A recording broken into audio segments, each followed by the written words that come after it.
Hi everyone, welcome to the channel. You're watching Lyndon Houston Cooking. If you're new here, my name is Lyndon and welcome to the channel.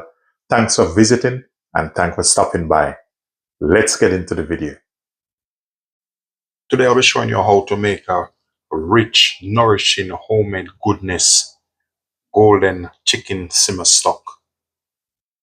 Here I have some bones. You can buy these, but I bought the chicken, so I take the bones off it, and I'm going to explain how to make this rich, golden, and full of flavor. This is a homemade chicken stock every kitchen need. Slow simmering foundation for soup, stews, and sauce. So what I'm going to do here, I'm going to do this a little bit different from, a lot of people make it different. So I'm going to take you through a different process, how to make your homemade chicken stock. Now, what I'm going to do different is I'm going to tip a little bit of olive oil in this, and I'm going to let that get real hot. And the thing is, some people do it in the oven. You can brown it off in the oven. It's not illegal and it's not bad. It's all personal preference. And some people, you can just put everything straight in the pan and then take it from there. For me, I'm going to brown off everything straight in the pan so that I get all my flavor locked in.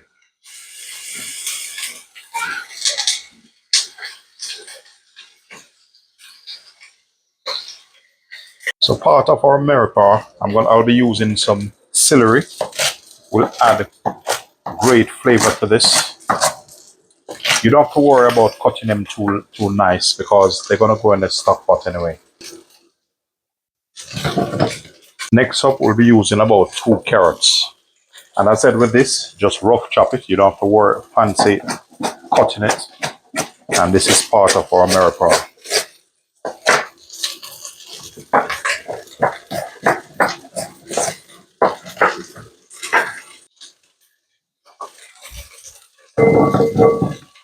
And I'll be using about 1 to 2 onions. And with this, you don't have to worry about taking the skin off. Leave the skin on because it gives lovely flavor. So go ahead and cut them in quarters like this.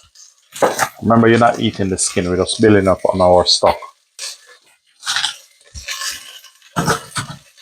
With garlic, we're just going to add them like this with the skins and everything.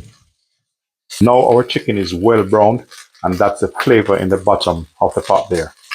I'm going to go ahead and pour this straight in.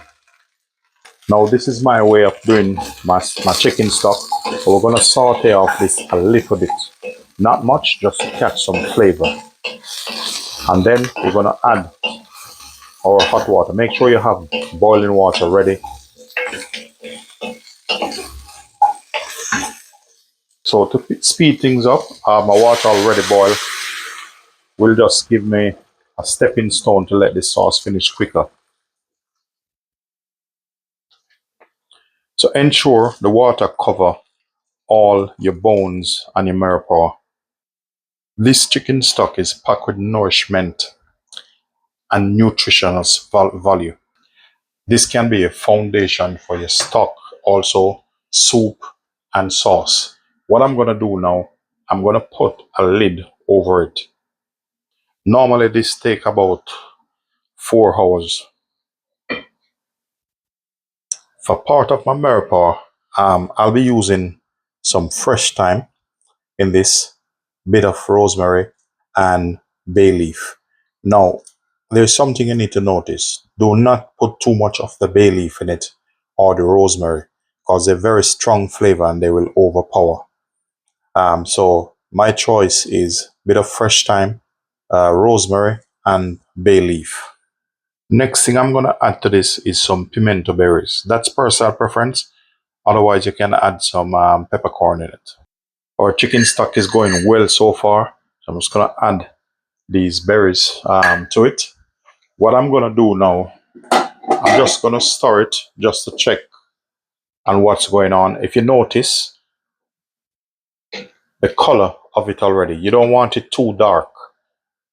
And look at the body, it's already starting to get. So at the moment, I have about 2.5 hours left for this to reduce. There's something I want you to notice. If you notice on top of this, you don't see much of the froth on it. And that's why I always, brown off my meat in the pan, and also the flavor you're going to get from this. At this point, I'm going to add the rest of season, the dry herbs, the fresh herbs, pardon, into this. And what I'll be doing, I'm just going to press them down, and this almost finished. So the reason why you don't put your herbs in at the first point when you're making your chicken stock, if you boil them like that, it's going to get bitter. So with this, you boil them another 15 minutes and you're all good to go. So I'm going to pop the lid back on it and let it boil for another 15 to 20 minutes. So this is what our chicken stock look like when it's reduced. So this is finished. So what I need to do now is to strain him off and show you the second phase of the process. So now stock is finished boil. So what I'm doing, I'm taking off the heavier bits of this, like the bones and stuff like that. So we're gonna strain it off. So all these need to come out. So the thing with this now, I'm gonna strain this probably 2 to 3 times. So this one, I'm gonna go through with this one first, and then I'm gonna go with a finer one. So this one here is the daddy. This is a better one. That's kind of fine through with chinois.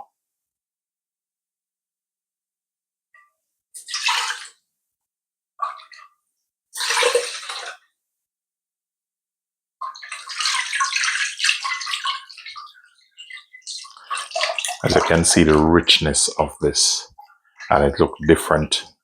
This is a very rich chicken stock.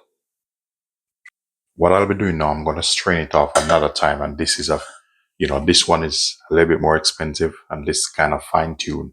But if it's not strained through properly, which it should, but normally I will run it through a cheesecloth because that's personal preference for me.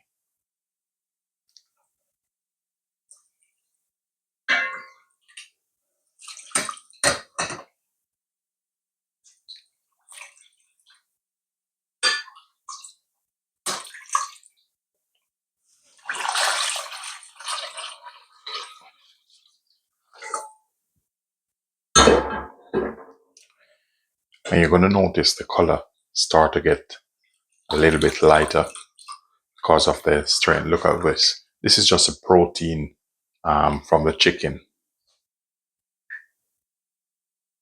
What I'm going to do now, I'm going to do my final strain. I'm going to use a cheesecloth, and we're going to strain him another time. This is my final straining I'm going to do.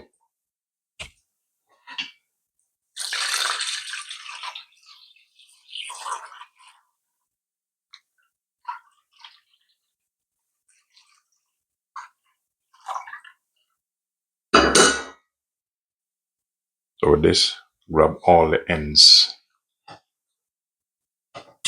and we're going to squeeze this one. We're going to keep turning it.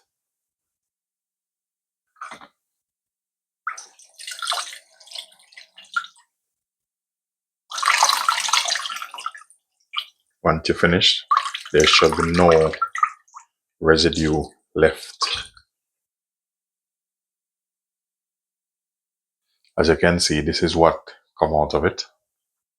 So now the final part of our chicken stock is good to go. And I want you to look at this very carefully. No drugs, no debris.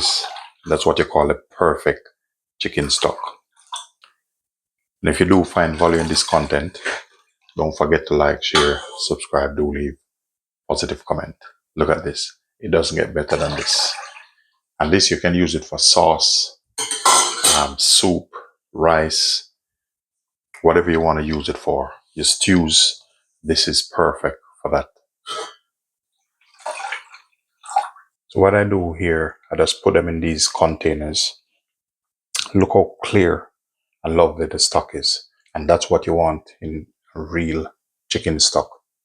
So these, I'm going to put a lid on it and a date. And then what I will do, put it straight in the fridge. And I'll put some in the freezer in a plastic container.